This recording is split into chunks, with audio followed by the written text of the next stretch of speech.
बिस्मिल्लाहिर्रहमानिर्रहीम। अस्सलाम वालेकुम नाज़रीन, इरफान हाशमी आपको प्रोग्राम दो टोक में खुशामदीद कहता हूँ और हमारे साथ मौजूद हैं शहर इक़्तिदार से इब्राहिम राजा साहब। राजा साहब अस्सलाम वालेकुम। वालेकुम अस्सलाम। राजा साहब, तहरीके लब्बैक पाकिस्तान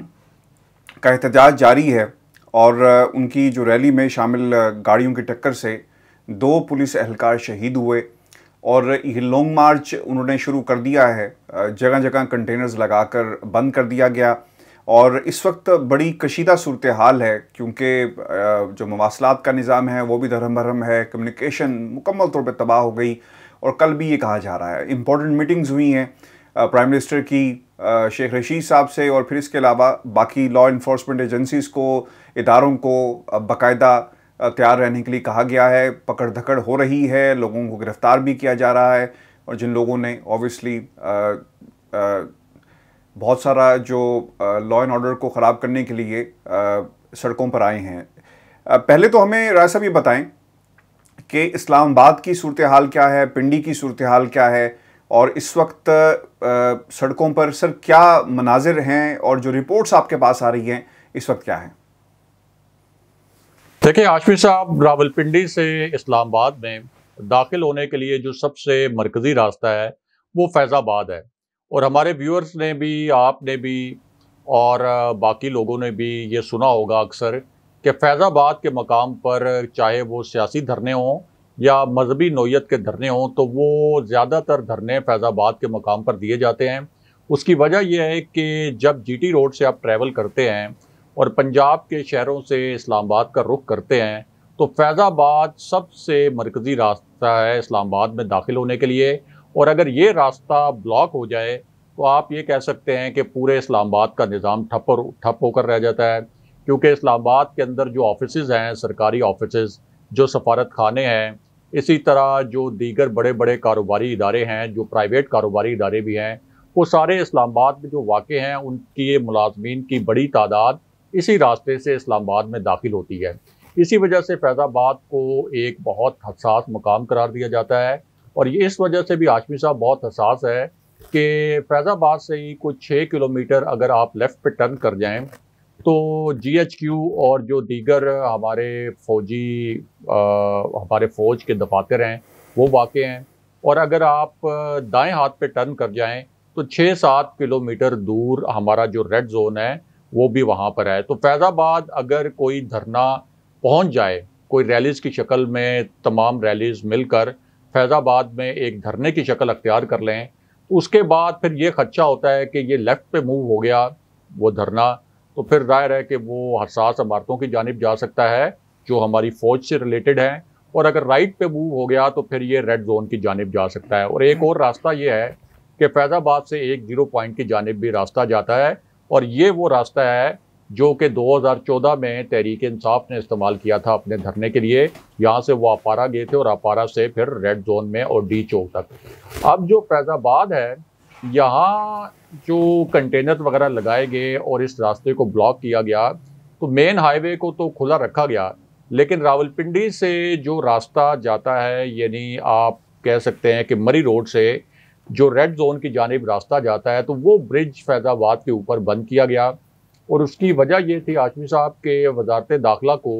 बड़ी तशवीशनाक किस्म की रिपोर्ट्स मिल रही थी, और वो रिपोर्ट्स इस हवाले से थी कि कुछ अनासर जिनका ताल्लुक बराह रास्त तहरीके लब्बैक से नहीं है, लेकिन वो इस एहतजाज की आड़ में बड़ी बदअमनी फैलाने की एक साजिश कर रहे हैं और इस दौरान तशद्दुद की सूरत हाल पैदा कर सकते हैं। और ज़ाहिर है कि एक धरने की सूरत हाल हो और उसमें से कुछ अनासर, चाहे उनका ताल्लुक तहरीके लब्बैक पाकिस्तान से ना भी हो, तो उनकी जानिब से अगर तशद्दुद की सूरत हाल पैदा की जाएगी तो फिर पुलिस को और कानून नाफिज करने वाले इदारों को रिएक्ट करना पड़ेगा। तो जैसे कहते हैं कि जंग ख़त्म होने तक नहीं पता चलता कि पहली गोली किसने चलाई थी, तो इसी तरह ये जो धरने होते हैं, ये जो एहतजाज होता है, इसमें जब कानून नाफिज करने वाले और मुजाहिरीन का टकराव होता है तो बाद में ये फैसला करना बड़ा मुश्किल हो जाता है कि पहली जो तशद्दुद का इक़दाम था वो किसकी जानिब से किया गया था। तो इसलिए फिर प्राइम मिनिस्टर इमरान खान ने वज़ीर दाखिला शेख रशीद अहमद को बुलाया भी था, उनके साथ एक मीटिंग की, फिर एक हाई प्रोफाइल इजलास हुआ, क्योंकि शेख रशीद चूँकि वज़ीर दाखिला हैं और सिविल इंटेलिजेंस एजेंसीज उनको रिपोर्ट भी करती हैं, तो उनके पास जो इस हवाले से इतलात थी वो उन्होंने प्राइम मिनिस्टर इमरान खान के पास रखी। और प्राइम मिनिस्टर इमरान खान ने फिर दो जो हदायत दी शेख रशीद को, वो ये थी कि एक तो पुलिस वालों को ये डायरेक्टिव्स दिए जाए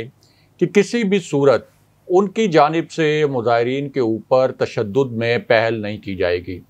किसी भी सूरत पुलिस की जानिब से आंसू गैस के शेल नहीं फेंके जाएंगे पहले, और पुलिस की जानिब से आखिरी हद तक कोशिश की जाएगी कि वो इस मामले को पुरअमन तरीके से निपटाएं। लेकिन राय साहब 2 पुलिस एहलकार शहीद हो गए, 6 जख्मी हैं। जी, मैं यही कह रहा हूँ कि लेकिन साथ ही ये डायरेक्टिव थे कि अगर कुछ शरपसंद अनासिर इस एहतजाज की आड़ में बदअमनी फैलाने की कोशिश करें तो फिर ग्रीन सिग्नल दिया गया कि उनसे सख्ती से निपटना पड़ेगा। और प्राइम मिनिस्टर इमरान खान का जो वो रियासत मदीना वाला विजन है वो भी उन्होंने इस इजलास में बताया कि उनसे ज़्यादा नामूसे रसालत का और उसका हिफाजत का दावेदार कोई और हो नहीं सकता जितने इकदामात उन्होंने रियासत मदीना बनाने के लिए किए हैं। यहाँ तक कि अपोजिशन और चंद दीगर जो हल्के हैं वो प्राइम मिनिस्टर इमरान खान पर इस हवाले से तनकीद भी करना शुरू कर देते हैं, लेकिन सबको पता है कि प्राइम मिनिस्टर इमरान खान का जो रियासत मदीना के हवाले से विजन है वो किस नौयत का है। तो इस पूरी सूरत हाल में जो फैज़ाबाद का रास्ता था वो तो ब्लॉक किया गया, इसके साथ साथ कुछ ऐसी गिरफ्तारियां भी हुई जिनकी फहरिस्तें बनी थी और उनके मुतल्लिक पता चला कि ये लोग कोई बदअमनी फैलाने का मंसूबा बना रहे थे। और बताया ये गया है कि इनका बराह रास्त तहरीक लब्बैक पाकिस्तान से, जो मैं रावलपिंडी की बात कर रहा हूँ, कि इनका तहरीक लब्बैक पाकिस्तान से कोई बराह रास्त ताल्लुक़ नहीं था। इसी तरह जो आपका रेड जोन है, यानी जहाँ आपकी पार्लियामेंट है, वज़ीर-ए-आज़म हाउस है, वज़ीर-ए-आज़म ऑफिस है, सुप्रीम कोर्ट है, दफ्तर खारजा है, रेडियो पाकिस्तान, PTV की इमारत है, और ख़ास तौर पर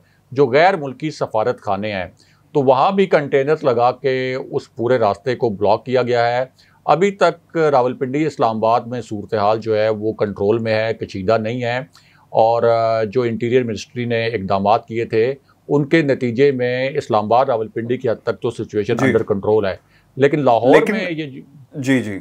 मैं उसी तरफ आ रहा हूँ। लाहौर की सिचुएशन सर काफ़ी ख़राब है। वहाँ पर कमेटी भी बना दी गई है बुज़दार साहब की तरफ से और मुज़ाकरात होंगे, और पहला दौर जो है वो नाकाम हुआ है, और वज़ीर कानून, सूबाई वज़ीर कानून जो हैं राजा बशारत और चौधरी ज़हीरुद्दीन पर ये मुश्तमिल है। सर कमेटी हमने पहले भी बनते हुए देखी थी, नौबत यहाँ तक क्यों आई? मुजाहरा करना हर शख्स का हक है और एहतजाज करना हर शख्स का हक है, लेकिन आप कानून को अपने हाथ में मत लें। अब जो ये सूरत हाल डेवलप हुई है, पुलिस 2 जवान जो हैं वो शहीद हुए, हुकूमत किस तरह इसको निपटेगी? कमेटी खेला जाएगा, पहले कमेटी जाएगी, वहाँ पे बात करेगी, मुज़ाकरात करने की कोशिश करेगी, फिर इनकार होगा, फिर ये वापस आ जाएंगे, फिर पथराव होगा, ये लोग आगे बढ़ेंगे, फोर्स का इस्तेमाल किया जाएगा। मज़ीद जानें भी राय साहब जा सकती हैं, और जान जो है वो बहुत कीमती है, चाहे वो उधर से जाए या वो लोग जो रोक रहे हैं। तो कमेटी कहाँ तक पहुंची, क्या हिकमत अमली है, और ये कमेटी क्या किसी नतीजे पर इस पूरे मसले को लेकर पहुंच पाएगी? देखिए आशफी साहब, पूरी दुनिया में एक असूल है कि तशद्दुद का अख्तियार सिर्फ रियासत के पास होता है, यानी रियासत के पास ये अख्तियार होता है कि वो किसी मामले को कंट्रोल करने के लिए या कोई ऐसा मामला जो आउट ऑफ कंट्रोल हो जाए उस पर वो कोई ऐसा रास्ता अख्तियार कर सकती है कि जहां वो अपने कानून नाफिज करने वाले इदारों को इस्तेमाल करे और ज़बरदस्ती किसी सिचुएशन को कंट्रोल करे। अब ये जो सिचुएशन लाहौर में सामने आई है ये बड़ी अनफॉर्चुनेट है, क्योंकि इसी बात का खदशा था, बार बार इसी बात का ख़तरा जाहिर किया जा रहा था, और ये जो मनाजिर इस वक्त इंटरनेशनल मीडिया पर हैं ये पाकिस्तान के मुतल्लिक बड़ा एक मनफी तासुर उभार रहे हैं। ख़ास तौर पर एक ऐसी सूरत हाल में जब पाकिस्तान को FATF के अंदर एक बड़ी होस्टाइल लॉबी का सामना है, पाकिस्तान को तारीख का मुश्किल तरीन एक्शन प्लान दिया गया और पाकिस्तान ने बहुत ही फ़ाल तरीके से उस एक्शन प्लान पर अमल दरामद किया, लेकिन उसके बावजूद भारत की लॉबिंग और अमेरिका की लॉबिंग की वजह से पाकिस्तान का नाम ग्रे लिस्ट में रखा गया। फिर पाकिस्तान का जो यूरोपीय यूनियन के साथ एक GSP+ स्टेटस है वो बहुत ज़्यादा अहम है, और इस तरह के जो यूरोपीय यूनियन के साथ हमारे तजारती ताल्लुकात हैं वो भी बड़े बुरे तरीके से मुतासिर हो सकते हैं। तो इसका way out prime minister Imran Khan ने बड़े मुदल्लल अंदाज में बताया था और बड़े मुदल्लल अंदाज में समझाया भी था कि हम रियासत मदीना का गोल जो है वो किस तरीके से एक पुरअमन ज़राए से भी और पुरअमन तरीके से भी अचीव कर सकते हैं। लेकिन अब ये जो धरने में तशद्दुद की सूरत हाल पैदा हुई है, ये ज़ाहिर है कि तहरीक लब्बैक के लिए भी खुशगवार नहीं है, क्योंकि अब वो बेशक ये कहें कि हमारी तरफ से कोई तशद्दुद की पॉलिसी नहीं थी, हमारी तरफ से कोई वायलेंस नहीं था, लेकिन इस हकीकत को तो नहीं झुटलाया जा सकता कि 2 पुलिस एहलकार इसके अंदर शहीद हो गए हैं और कुछ एहलकार ज़ख्मी भी हुए हैं। इसी तरह अगर अब कोई जवाबी कार्रवाई होती है और तहरीक लब्बैक पाकिस्तान के कारकुनों का कोई नुकसान होता है, तो ज़ाहिर है कि वो भी पाकिस्तानी हैं, वो भी मुसलमान हैं, तो वो भी बहुत अफसोसनाक होगा कि अगर दूसरी जानिब भी इसी तरह का कोई नुकसान होता है। तो इसका हल यही है हाशमी साहब कि जो मुज़ाकराती कमेटी बनाई है हुकूमत ने, उसके साथ तहरीक लब्बैक पाकिस्तान मुज़ाकरात करे और मीनवाइल अपना ये जो धरने का प्रोग्राम है और पूरा जो उन्होंने प्लान बनाया हुआ है, इसको फ़िलहाल रोक दिया जाए, इसको ख़त्म कर दिया जाए, या कम से कम ये कहा जाए कि जब तक मुज़ाकरात का अमल मुकम्मल नहीं होता तब तक इस हवाले से कोई पेशरफ नहीं की जाएगी। यानी जिस तरह से अब ऐलानात किए जा रहे हैं कि इस्लामाबाद की जानिब लॉन्ग मार्च शुरू कर दिया गया है, मुख्तलिफ़ जगह पर कंटेनर्स लगाए गए हैं,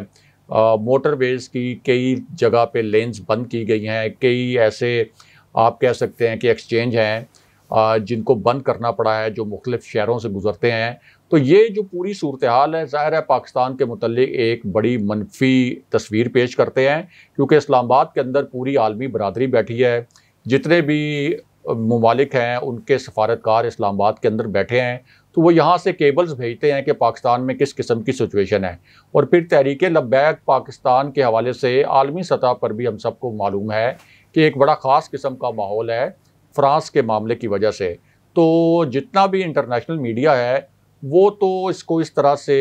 तासुर दे रहा है कि पाकिस्तान के अंदर पाकिस्तान के अंदर एक ऐसी तंजीम है जो कि रियासत को ब्लैकमेल कर रही है और रियासत उसको कंट्रोल नहीं कर पा रही। तो ये ना तासुर तहरीक लब्बैक पाकिस्तान के लिए अच्छा है, ना हुकूमत पाकिस्तान के लिए अच्छा है। इसमें एक चीज़ ये हो सकती है कि हुकूमत कुछ उलमा को भी फ़ौरन ऑन बोर्ड ले, और हमारी इत्तला ये है कि हुकूमत जो है ये काम करने भी जा रही है। दूसरा, प्राइम मिनिस्टर इमरान खान ने एक बड़ा वाइज स्टेप लिया था, जो उन्होंने ये कहा था कि पुलिस की जानिब से कभी भी पहल नहीं की जाएगी कि वो कोई आंसू गैस के शेल्स वगैरह फेंकें। लेकिन अब एक बदकिस्मती से सूरत हाल ऐसी पैदा हुई है जहाँ पर दोनों तरफ से इल्ज़ामात लगाए जा रहे हैं। एक तरफ से ये कहा जा रहा है कि पुलिस ने पहले कोई हमला किया, दूसरी जानिब से ये कहा जा रहा है कि मुजाहिरीन की जानिब से हमला किया गया, लेकिन हकीकत यह है कि नुकसान जो है वो पुलिस वालों का हुआ है। तो इस पूरी सूरत हाल में बहुत ज़रूरी है कि ये मामला जल्द से जल्द पुरअमन तरीके से हल हो, वरना इससे पाकिस्तान की रियासत जो है, यानी हुकूमत को आप छोड़ दें, रियासत को असल में ज़्यादा नुकसान होगा। साहब, ये नुकसान पुलिस का नहीं बल्कि हम सब का हुआ। लोग सड़कों पे आए, चाहे किसी एक शख्स की जान चली जाए, चाहे 1000 लोगों की जान चली जाए,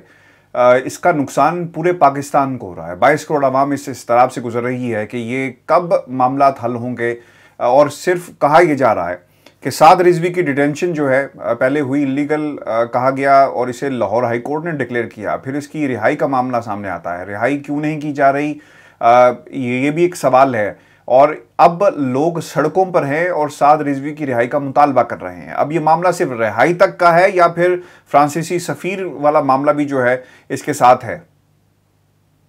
देखिए आशमी साहब, तहरीक लब्बैक के रहनुमाओं ने एक प्रेस कॉन्फ्रेंस की थी और उस प्रेस कॉन्फ्रेंस में उन्होंने ये ऐलान किया था बड़े मुस्कुराते चेहरों के साथ कि हमारी जो डिमांड थी फ्रांसीसी सफ़ीर के मुतल्लिक, जो करारदाद हमने मुतालबा किया था कि पार्लियामेंट में पेश होनी चाहिए, कौमी असम्बली में पेश होनी चाहिए,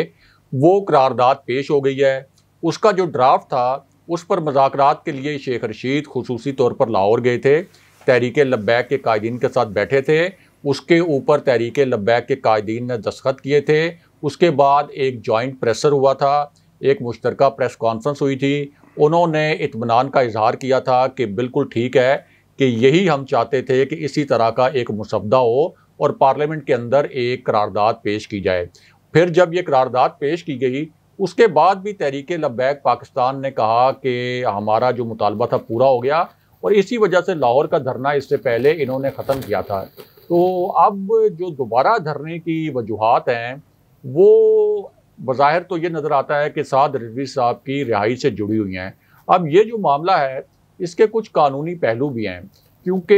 इतलात ये भी हैं कि ये जो पूरा मामला है ये फिर सुप्रीम कोर्ट की डायरेक्टिव्स पे जो फिर डिविजनल बेंच है उसके पास चला गया और उसने आगे फैसला करना है कि साद रिजवी साहब की रिहाई के मुतल्लिक क्या एक यानी दोनों तरफ से दलाइल हैं, रियासत के क्या दलाइल हैं और फिर तहरीके लब्बैक पाकिस्तान की जो कानूनी टीम है उनके क्या दलाइल हैं। तो ये एक अदालती मामला भी है। जहाँ तक मुल्क के अंदर निज़ाम मुस्तफ़ा राइज करने की बात है, जो तहरीके लब्बैक का एक बुनियादी मौक़िफ़ है कि यहाँ पर तहरीके लब्बैक एक इसलिए एक कैंपेन कर रही है कि निज़ाम मुस्तफ़ा राइज हो, तो उस हवाले से तो हुकूमती सतह पर जितने मौसर इक़दामात किए गए हैं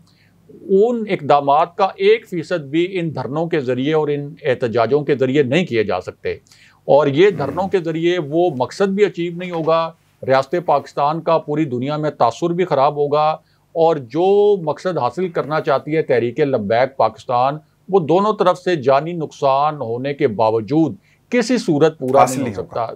किसी सूरत हासिल नहीं हो सकता। इसलिए इस वक्त ज़रूरत यह है कि दोनों तरफ से होशमंदी का मुजाहरा किया जाए, ये लोग एक साथ बैठें, क्योंकि अगर ये तशद्दुद बढ़ता है और दोनों जानिब खुदा न खास्ता ज़्यादा जो है वो जाने जाती हैं, शहादतें होती हैं, तो फिर ये ऐसे ज़ख्म जो हैं हाशमी साहब फिर बड़े अरसे तक जो हैं वो रियासत के सीने पर लगे रहते हैं और ये ज़ख्म भरने में बड़ा टाइम लग जाता है। इसलिए इस वक्त बड़े एहतियात की ज़रूरत है। राजा साहब, आपने प्रोग्राम के शुरू में शरपसंद अनासिर की बात की थी और ये मेरी यहाँ पर सुई जो है वो रुक गई है, क्योंकि मैंने देखा कि कल हम बात कर रहे थे ना राजा साहब कि ये हाथ मिलाने का मौसम है, हजूम में होंगे तो गाली दी जाएगी, हजूम से बाहर आ जाएंगे तो इल्म नजूम होगा और इल्म नजूम के जरिए ये कहा जाएगा कि भाईजान अगली हुकूमत हमारी और ये हुकूमत जाने वाली है और बहुत जल्द गिर जाएगी और गिरती हुई दीवारों को एक धक्का, और ये सब कुछ हो रहा है, ये पाकिस्तान में हो रहा है, शहबाज शरीफ साहब की क़यादत में हो रहा है। शहबाज शरीफ साहब ने कौम से अपील की कि जनाब इन धरनों में, इन एहतजाज में बढ़ चढ़ कर हिस्सा लें। दूसरी तरफ पाकिस्तान डेमोक्रेटिक मूवमेंट जो एक मुर्दा सा प्लेटफॉर्म है, उन्होंने भी धरनों की कॉल दी। और जो आज की खबरें राय साहब ये बड़ी इंपॉर्टेंट हैं, जो हमारे पास इतलात हैं, लाहौर में तकरीबन कोई 2000 के करीब लोग थे मुख्तलिफ मकामात के ऊपर। कराची में भी हुआ PDM के मुजाहरे, 2000 के करीब अफराद मुश्किल से इकट्ठे हुए। फिर इसके बाद अगर पेशावर की बात की जाए तो वहाँ पर कौमी वतन पार्टी है, यानी कराची में पीपल्स पार्टी ने ज़्यादा जो है वो मुजाहरा किया है महंगाई के ख़िलाफ़। सरगोदा में भी मुजाहरा हुआ, तकरीबन 200 से 300 लोग मौजूद थे। इसी तरह छोटे शहरों के अंदर शांगला है, दीर है, लिया है, मुजफ्फरगढ़ है, साहिवाल है, खुशाब है और इसके अलावा दीगर शहरों में भी ये धरने हुए। राय साहब, इस तरह ये एहतजाज से तो हुकूमत नहीं जाएगी, जितने नंबर्स आ रहे हैं। तो अगर मैं ये कहूँ एज वी स्पीक कि जो कॉल दी गई थी पाकिस्तान डेमोक्रेटिक मूवमेंट की तरफ से, जो कॉल दी गई थी, अपील की गई थी, तरले किए गए थे, मिन्नतें की गई थी शहबाज शरीफ साहब की तरफ से कि खुदारा इन एहतजाजों में आप आएँ, और सिविल सोसाइटी, ताजर बरादरी, जिस तरह राब्ते किए गए, ड्यूटीज़ लगाई गई, मैं ही समझता हूँ कि ये एक तो अवाम ने इसे मुस्तरद किया कि भाई पहले ही हमारे हालात बहुत ख़राब हैं, जगह जगह सड़कें बंद हैं, लोग घरों को नहीं जा सकते, निज़ाम ज़िंदगी बर्बाद हो गया। तो आज पाकिस्तान डेमोक्रेटिक मूवमेंट की दोबारा एक हार हुई है और अपील जो थी शहबाज शरीफ ने जो की उसे मुस्तरद कर दिया गया है। जी राय साहब। देखिए आशफी साहब, पहले तो हमें ये देखना पड़ेगा कि PDM ने जुम्मे के दिन ये एहतजाज क्यों किया, क्योंकि पाकिस्तान के अंदर जो सियासी एहतजाज होते हैं वो किए जाते हैं एतवार को। इसी तरह जो बड़े जलसे रखे जाते हैं वो भी रखे जाते हैं एतवार को, कि एतवार को छुट्टी का दिन होता है और सियासी जमातों को उम्मीद होती है कि उनके कारकुन एतवार को ज़्यादा आसानी से इन जलसों में और इन रैलीज़ में शरीक हो सकेंगे। अब जुम्मे के दिन PDM ने ये एहतजाज मुख्तलिफ शहरों में रखे ही इसलिए थे कि तहरीके लब्बैक पाकिस्तान ने भी जुम्मे के दिन ही ये एहतजाज का ऐलान किया था और इस बात का ऐलान भी किया था कि हम लॉन्ग मार्च का जो आगाज़ करेंगे वो भी नमाज जुम्मा के बाद करेंगे, और PDM ने भी नमाज जुम्मा के बाद ही अपने एहतजाज रख दिए। अब तहरीके लब्बैक पाकिस्तान तो चूँकि एक मजहबी जमात है और कोई भी मजहबी जमात जब मजहबी नौयत का कोई एहतजाज करती है तो उसके लिए वो जुम्मे का दिन इंतखाब इसलिए करती है कि एक तो जुम्मे को मजहबी हवालों से भी जोड़ा जाता है, दूसरा नमाज जुम्मा के बाद जो मजहबी रुझान रखने वाले एक आप कह सकते हैं कि कारकुन होते हैं वो भी उस एहतजाज में और उन रैलीज में शरीक हो जाते हैं। तो तहरीक लब्बैक पाकिस्तान का तो समझ में आता था, लेकिन पीडीएम ने जानबूझकर हाशमी साहब ये एहतजाज जुम्मे के दिन रखा ताकि अगर ये तहरीक लब्बैक पाकिस्तान के एहतजाज का दायरा कार वसी होता है तो एक तो अपने कारकुनों को कहा जाए कि वो भी आप ये कह सकते हैं कि सामने आए बगैर इस एहतजाज का हिस्सा बन जाएं, दूसरा हुकूमत के लिए मुश्किल खड़ी करने की कोशिश की जाए कि एक तरफ वो तहरीक लब्बैक पाकिस्तान के धरने से निमट रही हो और दूसरी जानिब पीडीएम का भी एक चैलेंज उनके सामने आ जाए। प्लानिंग तो ये थी, लेकिन हुआ क्या? हुआ ये कि तहरीक लब्बैक पाकिस्तान के हवाले से तो लाहौर के अंदर एक चैलेंजिंग सूरत हाल पुलिस के लिए और पंजाब हुकूमत के लिए बनी। जो पिंडी की सूरत हाल थी, इस्लामाबाद की सूरत हाल, उसको तो कंट्रोल कर लिया गया, लेकिन जो पीडीएम का जो एहतजाज था वो तो बिल्कुल ही मुकम्मल तौर पर फ्लॉप हो गया, बिल्कुल उसी तरह जैसे रावलपिंडी से इन्होंने स्टार्ट किया था। तो जिस एहतजाज की बुनियाद ही बिल्कुल ज़ीरो पर रखी गई हो और जिस बड़े एहतजाज की बुनियाद इस किस्म के मुजाहरे पर रखी गई हो जिसमें कुल मिलाकर 500 लोग भी शरीक ना हुए हों, उसमें आप क्या एक्सपेक्ट कर सकते हैं कि छोटे छोटे शहरों में वहाँ पे कितने लोग आने थे? मिसाल के तौर पर अगर रावलपिंडी में इनकी जो क़यादत इकट्ठी हुई वहाँ पर अगर 500 लोग इकट्ठे हुए हैं तो फिर चीचा वतनी में तो 50 लोग ही इकट्ठे होने थे ना। ये जो सारे फिगर आपने बताए हैं, तो छोटे छोटे शहरों में तो ये एक्सपेक्टेशन थी। असल में तो पीडीएम का प्लान ये था कि इस एहतजाज की आड़ में, यानी तहरीक लब्बैक पाकिस्तान के एहतजाज की आड़ में कोई इस तरह की सूरत हाल पैदा की जाए कि कोई बदअमनी की सूरत हाल पैदा हो जाए, कोई तसादुम की सूरत हाल अगर तहरीक लब्बैक पाकिस्तान के कारकुनों के साथ पैदा होती है